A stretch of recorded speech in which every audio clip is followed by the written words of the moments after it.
क्या आपने कभी सोचा है कि आपके घर पहुंचने वाला जिम का सामान या फिर कपड़े या मोबाइल या अन्य एसेसरीज आपके पास कैसे पहुंचती है? इसके पीछे एक पावरफुल दुनिया होती है जिसे लॉजिस्टिक्स कहा जाता है। इसी लॉजिस्टिक्स की दुनिया का एक उभरता हुआ सितारा ब्लू वाटर लॉजिस्टिक्स अपना आईपीओ लेकर इंडियन स्टॉक मार्केट में आ रहा है। क्या ये उभरता हुआ लॉजिस्टिक गेन आपके इनिशियल इन्वेस्टमेंट को बेहतर मौके देगा या फिर ये गेम्बल होगा? इस वीडियो में जानेंगे इस कंपनी की पूरी डिटेल, साथ में जानेंगे फंडामेंटल्स और वैल्यूएशंस, फिर जानेंगे कि कंपनी काम क्या करती है और फिर जानेंगे कि इस आईपीओ की पूरी डिटेल्स क्या है। जानेंगे साथ ही साथ जीएमपी क्या है और अंत में जानेंगे कि इस आईपीओ में हमें निवेश करना चाहिए या इस आईपीओ से दूर रहना चाहिए। नमस्कार दोस्तों, मेरा नाम राजेंद्र सिंह गौड़ और आपने देखना शुरू कर दिया है एसएमबीआई फाइनेंशियल का यूट्यूब चैनल, जहां हम हमेशा स्टॉक मार्केट से रिलेटेड खबरों पर बात करते हैं और साथ ही साथ आईपीओ का पूरा सरल और आसान भाषा में विश्लेषण करते हैं, जिससे आप अपने आईपीओ को एनालाइज करने में मदद मिलती है। ब्लू वाटर लॉजिस्टिक्स लिमिटेड की शुरुआत 2010 में हुई थी। कंपनी लॉजिस्टिक्स और सप्लाई चेन सॉल्यूशन प्रोवाइड करने का काम करती है। इसकी अगर मेन सर्विसेज की बात करें तो ये फ्रेट फॉरवर्डिंग और कस्टम क्लियरेंस जैसे और साथ ही साथ ट्रांसपोर्टेशन हैंडलिंग सर्विसेज जैसे काम करती है। ये कंपनी एयर, सी और लैंड तीनों तरह के प्रोजेक्ट लॉजिस्टिक, वेयर हाउसिंग और सप्लाई चेन मैनेजमेंट देती है। पूरी तरह से कस्टमर की जरूरतों के हिसाब से मॉडिफाइड करके सर्विसेज प्रोवाइड करने का काम करती है।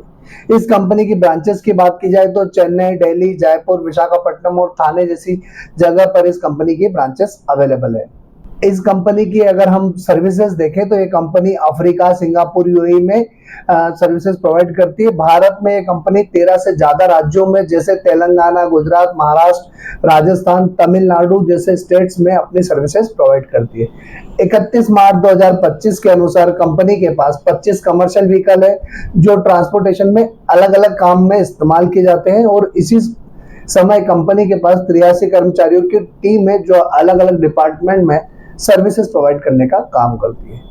ब्लू वाटर लॉजिस्टिक्स कई अलग अलग इंडस्ट्रीज को अपनी सेवाएं देती है, जिसमें confectionery, chemical, crockeries, natural stones, textile, electronics और फिटनेस इक्विपमेंट सेगमेंट्स को ये कंपनी अपनी डाइवर्सिफाइड सर्विसेज प्रोवाइड करती है। अब बात कर लेते हैं हम इस कंपनी की आईपीओ डिटेल्स की। तो इस कंपनी का आईपीओ 27 मई से ऑलरेडी ओपन हो चुका है, 29 मई तक खुला रहेगा। 10 रुपए फेस वैल्यू वाला शेयर है, 132 रुपए से 135 रुपए का प्राइस बैंड है। 40.50 करोड़ का आईपीओ साइज है। पूरा का पूरा फ्रेश इश्यू होने वाला है, बुक बिल्ड इश्यू टाइप है। एनएससी का एसएमई आईपीओ है। एक लॉट में मिनिमम इन्वेस्टमेंट की बात की जाए तो 1000 शेयर में अप्लाई करना होगा 1,35,000 रुपए के लिए। रिटेल का मिनिमम और मैक्सिमम सेम रहेगा। स्मॉल एचएनआई का जो मिनिमम इन्वेस्टमेंट होगा वो 2 लॉट के लिए अप्लाई कर सकते हैं, 2000 शेयर के लिए 2,70,000 रुपए के लिए। दोस्तों एक बार अब हम इस कंपनी के फाइनेंशियल्स भी देख लेते हैं कि फाइनेंशियली कंपनी कैसी है। तो इन्होंने अपने फाइनेंशियल मार्च 2022 से लेके मार्च 2025 तक के अपने फाइनेंशियल शो किए हैं। 38.80 करोड़ की असेट्स मार्च 22 की, 29.28 करोड़ की मार्च 23 की, 42.12 करोड़ की मार्च 24 की और 76.34 करोड़ की जो है मार्च 2025 की। तो अगर आप असेट्स में देखोगे तो कांस्टेंट ग्रोथ देखने को मिली है। वही रेवेन्यू की बात की जाए तो 84.72 करोड़ का मार्च 22 का, 98.07 करोड़ का मार्च 23 का, 138.74 करोड़ का मार्च 24 का और 196.29 करोड़ का मार्च 2025 तक का कंपनी का रेवेन्यू है। प्रॉफिट आफ्टर टैक्स की बात की जाए तो 1.04 करोड़ का मार्च 22 का, 1.54 करोड़ का मार्च 23 का, 5.94 करोड़ का मार्च 24 का और मार्च 25 का 10.67 करोड़ का प्रॉफिट कंपनी बुक कर चुकी है। नेटवर्थ की बात की जाए तो 3.54 करोड़ की नेटवर्थ मार्च 23 की, 9.48 करोड़ के मार्च 24 की और 20.15 करोड़ के मार्च 25 की कंपनी की नेटवर्थ है। रिजर्व सरप्लस की बात की जाए तो 1.54 करोड़ का मार्च 23 का, 7.48 करोड़ का मार्च 24 का और 12.15 करोड़ का मार्च 25 का कंपनी का रिजर्व है। इसके सामने अगर बोरोइंग की बात किया तो 18.81 करोड़ के मार्च 23 की, 17.22 करोड़ के मार्च 24 की और 36.73 करोड़ की मार्च 25 की कंपनी की बोरोइंग है। अब एक बार इस कंपनी की वैल्यूएशंस भी देख लेते हैं कि वैल्यूएशन वाइज कंपनी कैसी है। तो आरओई की बात किया है तो 72.02% है, आरओसी 0.30 का है, डेब्ट टू इक्विटी रेशियो 1.82 का है, रिटर्न ऑन नेटवर्थ 52.95% है, पेट मार्जिन जो है 5.44 का है, प्राइस टू बुक वैल्यू 11.39 की है। ईपीएस प्री आईपीओ 13.34 का है, पोस्ट आईपीओ 9.70 का है, पी रेशियो प्री आईपीओ 10.12 का है, पोस्ट आईपीओ 13.92 का है।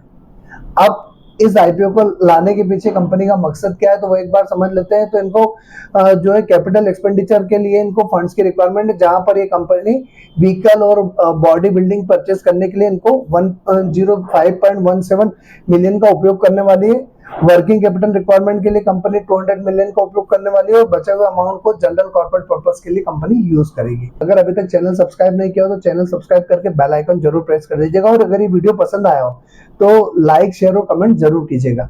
दोस्तों आप बात करते हैं कि इसकी ग्रे मार्केट प्रीमियम की, तो 5% के आसपास इस आईपीओ की ग्रे मार्केट प्रीमियम शो हो रही है। और ग्रे मार्केट की प्रीमियम किसी भी आईपीओ में निवेश करने का किसी भी तरीके से कोई पैरामीटर नहीं होता है। ये सिर्फ एक एज अ टूल है जिससे हम एनालाइज कर सकते हैं कि एक बार लिस्टिंग डिमांड और सप्लाई के अकॉर्डिंग यहाँ हो सकती है। अब बात करते हैं कि इस आईपीओ में निवेश करना है या नहीं। अब बात करते हैं कि इस आईपीओ में हमें निवेश करना चाहिए या नहीं। तो दोस्तों अभी मेरे पास कई सारे ऑप्शन बेहतर है इससे, तो मैं फिलहाल इस आईपीओ को अवॉइड करने जा रहा हूं। आप क्या करने वाले कमेंट बॉक्स में कमेंट करके जरूर बताइएगा, और किसी भी आईपीओ में निवेश करने से पहले अपनी खुद की रिसर्च करें, अपने फाइनेंशियल एडवाइजर से कंसल्ट करें और अपनी फाइनेंशियल कंडीशन देखने के बाद ही निवेश कीजिएगा। तो आज के लिए इतना ही, अगले वीडियो में फिर मिलेंगे, तब तक के लिए जय हिंद।